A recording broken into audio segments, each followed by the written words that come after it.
Hi, my name is Manchandra. I'm a fashion and portrait photographer in Mumbai. Today we're going to talk about shooting portraits with one speed light. The common assumption is that if you're going to start shooting portraits with strobes, it is an expensive and complicated process to do. And it really puts off a lot of photographers from even trying. But I don't think it needs to be intimidating as it is to a lot of photographers. In fact, you can do a lot with very little. I get why a lot of photographers find it difficult. I too found it difficult. It took me long time to play with strobes and start knowing how they really work.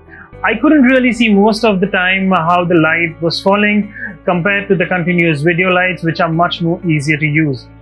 But when I took the plunge and got into it, as a professional portrait photographer, I expanded the possibilities of what I could do and shoot so much with those lights. It did really help me a lot. You can absolutely be a natural light photographer, and that can be a legitimate creativity choice. I know many natural light photographers, but there are also many photographers declaring themselves to be only natural light shooters, and it is more because of the fear of ever wanting to touch strobes and flashlights. So what I'm going to do is I'm going to walk you through a process of shooting with speed lights and creating dynamic portraits. I'm going to show you my untechnical way of shooting with flashlights, and I don't really use flash meter or light meter to technically set my light, but I'm going to make them very easy to use. I usually set them in a way that it's quick enough to get them going in any kind of ambience or weather, even if I'm shooting indoors or outdoors. We're going to learn how to shoot with one single speed light in different ways and creating beautiful portraits. So we are going to use the Godox V860 for this time, and with a small softbox, and this is a very powerful light. I'm going to pair this up with my Godox Trigger, which is the X1. And it's not really an expensive light. This is quite professional, quite powerful enough. You can buy this light and start shooting with this light. The intensity of this light is quite strong. At the same time, you have to maintain a good distance, and you cannot take this strobe light too far away from your subject, or else the fall off of the light is going to become harsh and it's not going to be that intense. So let's get shooting quickly and let's create some pictures with one single strobe light.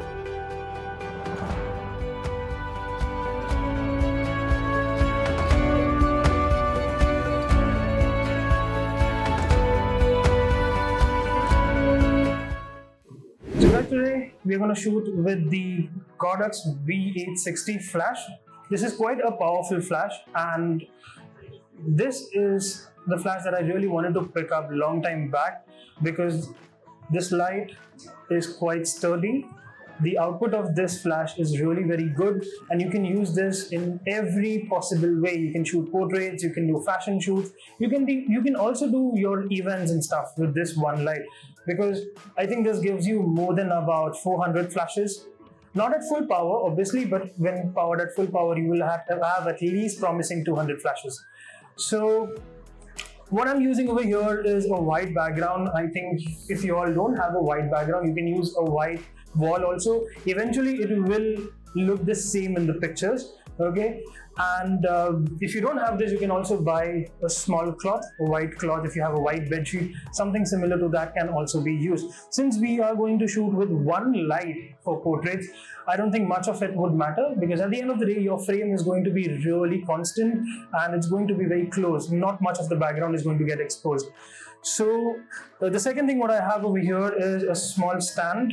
Okay, this can go quite up at a height. It has a Godox S mount. The flash will also go in this mount, and this is more like a clip-on mount. Let me show you all how. So I'm going to put this flash in over here this way, and there you go. This mount is quite sturdy. It doesn't let your flash move to many places. Even though if you're going to handle this stand apart from many sides, I think this will stay quite sturdy for every shot. I've got two options right now. I've got an umbrella and I've got a softbox. I'll show you both of them, how I'm going to pair it up while taking the portrait. I'm using this flash with the Godox X1 trigger. This is a 2.4 gigahertz Sony mount trigger. I'm using a 2875 lens. 2.8 lens. You don't have to use a 2.8 lens. You can definitely use anything that is between 3.5, 5.6 or a kit lens also. Because when you're shooting portraits with a speed light, at the end of the day, your f-stop is always going to go above 2.8. It's always going to be somewhere between 3.5, 4.5 also, depending on how harsh you want the light, or how soft you want it, how powerful you want it, how subtle you want it. So this is a 2.8 lens, and let's see how this light will fall up. So let's call our model in and let's start shooting quickly. We have a very beautiful model over here. Her name is Priyanka. I'll leave her ID and description down so you can definitely follow her, give her a thumbs up. Priyanka has been shooting with me since a couple of months. Yeah. And we have done a lot of outdoor shoots, indoor shoots, and she is amazing at her poses. And today we are going to do some beautiful single light portraits. I'm sure many of you all are really scared, thinking also that we are going to shoot with one single light. How is that possible? Let me make it possible for you. So right now guys, let me power this up quickly. I'll set my light up. I'm going to put this up at channel 1 and let us see if it fires up. Yeah. Now this V860 has a zooming feature. I've left the zooming at about 20 mm. That means I want the spread of the light to be quite wide enough. I don't want it to be very controlled. And let me just quickly set up an umbrella with this so you know how it's going to look. This is a black-white umbrella. You can also go and buy a kind of a translucent, that is a transparent white umbrella which you can shoot through it. This is the one where you will have a bounce of light. The light is going to travel in and then travel out, making it more softer, more diffused. Okay, so this is how it's going to go in over here. Hold up. Yeah, that's perfect. I'm gonna give it and match it with Priyanka's height. There you go. And I'm gonna give it not exactly at a 45-degree angle, not exactly like that, but I'm just gonna keep it a little wider at this place. Okay, this is where it looks good. Let me just take a picture and see how this looks. Right, you wanna make your hair? Right, let's see. Always try and test your light with the test button over here so you know how it's going to fall. The flash is not that constant, okay, so you don't know where it's going to fall off, whether it's really going to cover your model or not. You can take some test shots, but I always like to press the test button and see, because I can quickly make out where I'm gonna get it. Right. So let's quickly take a picture. Right now my ISO is at 400. I'm shooting at f3.2 with 200 of a shutter speed. This is not a professional starting point, but somewhere you can enter some settings and see what light you're going to start shooting at. Let me just take quickly a picture. Usually the ISO 400 gives you very less noise, not too much of it. Let's see. Yeah, we are getting too much of a flash burn over here. We'll take it at 3064 of a second. Yeah, 1/64 for the flash power. Lovely.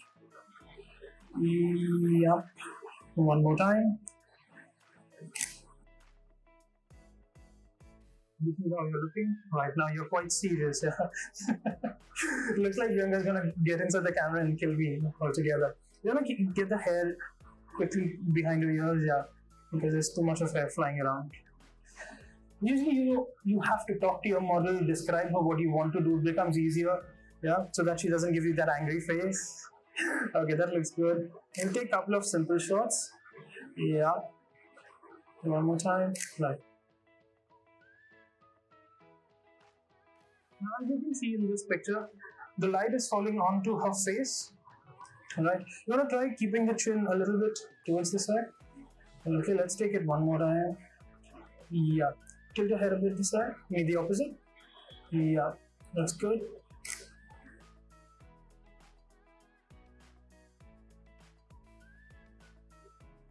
And as you can see, the light is falling off really nicely.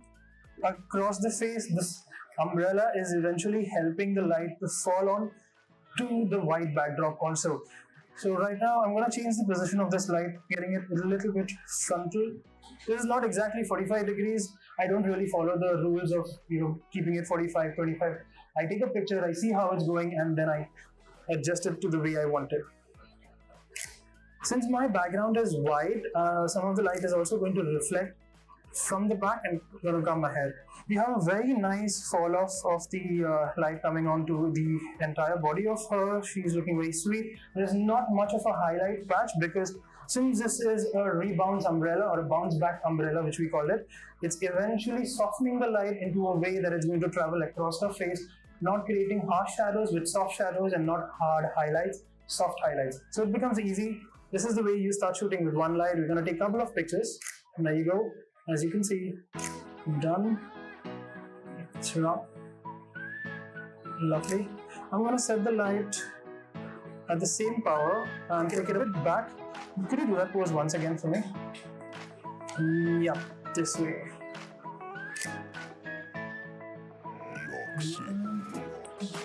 Tip the head, right.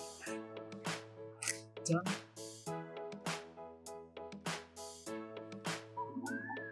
I love all of these pictures, right? Now what I'm going to do is, I'm going to turn this into a normal softbox kind of a light. And I'm just going to go right in front of her. Here, very, very close to my model. Now this is not a recommended way, but usually as a photographer, since I've got a lot of experience in shooting, I know how the light will fall off onto her. I'm going to take a close portrait and try getting a little more closer to her. Now I'm going to go from 50 to about 75. So you want to try that? Keep keeping your jacket a bit off. Yeah, something like that. Yeah. So the same light, you can use it for kind of a glamour or a fashion shot also. Let me try that. Yeah, that looks good. I'm going to reduce the flash power a bit. We are at 64 and 64 divided by about 3 looks good. Yeah. Could you look at me once? Remember that place? Yeah, that's perfect. Love that. Yeah, one more time. Done. Quickly 2 more. Done. Last one. Yeah. We've got some pictures here that look really great. This one was nice, I think. It really went well. Yeah. We're going to take a couple of 1 or 2 more pictures just to see how it's going to look. Yeah. Now this time I'm keeping my camera at a landscape mode. Done. 1 second. Maybe I want to take the light, just stay there. A bit away from her so I can light up the background also. Right, beautiful. The V860 eventually has a high-speed sync built in. The minute you take your shutter speed up, the high-speed sync will kick in and eventually you don't have to do too much of the settings. Right now I've left it at a manual setting and this really helps me to keep my flash settings at a way that I don't have to fidget too much and I can just shuffle between the f-stop I want and speed I want. That's everything the trigger will take care of, transmitting all the information to my flash. So what I'm going to do is, Prema, could we quickly take something like this again? Yeah. Right, and I'm going to see if I can make the light a little bit more creative, letting a bit of light go onto the background as well.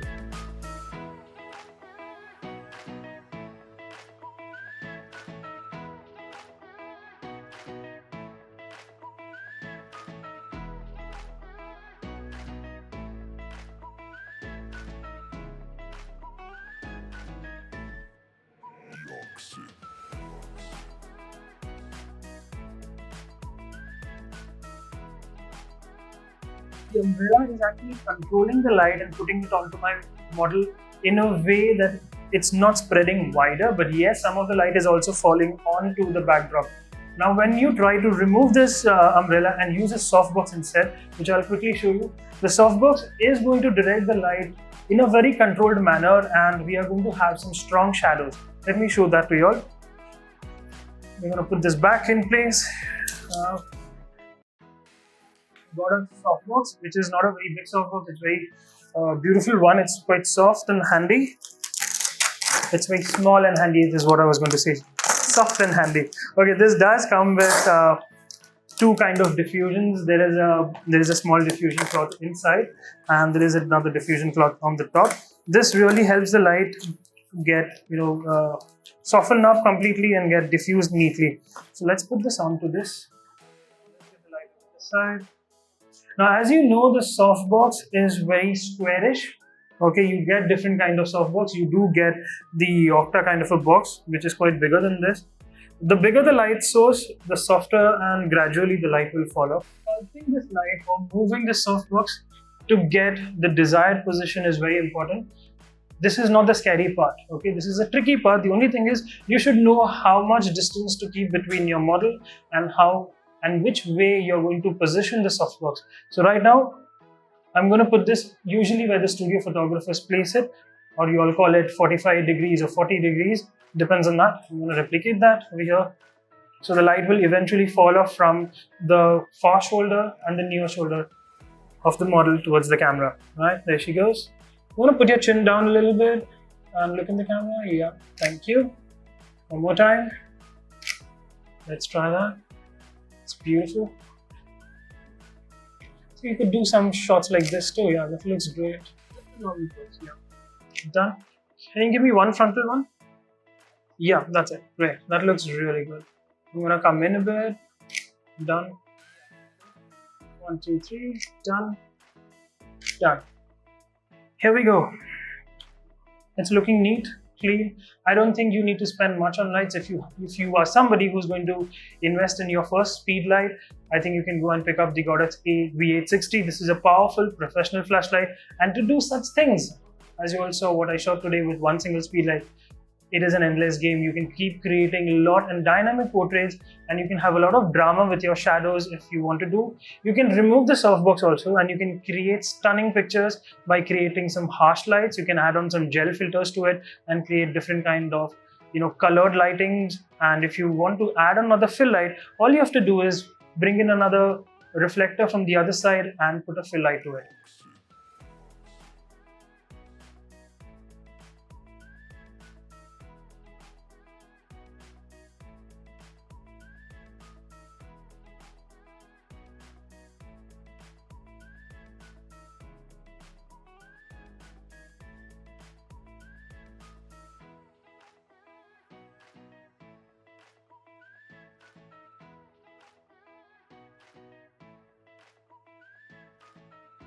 So I think you all had fun today. I hope you all got a lot of information. Our beautiful model and the photographer, we created some lovely pictures today. I'm going to post this up on my Instagram also, and her Instagram as well. You all can follow her. Her Instagram ID is Priyanka_Marathe at 21. I'm going to leave both our IDs down in the description. You can check out all the pictures on munchandey.com, the website also. And you will get to learn so much more. Try and make it up to my workshops. So I teach a lot of fashion photography, portrait photography, and everything related to female fashion photography. Do find in the details on my website. I hope you all loved today's video. Subscribe to my channel and give a thumbs up. This is Munchandey signing off.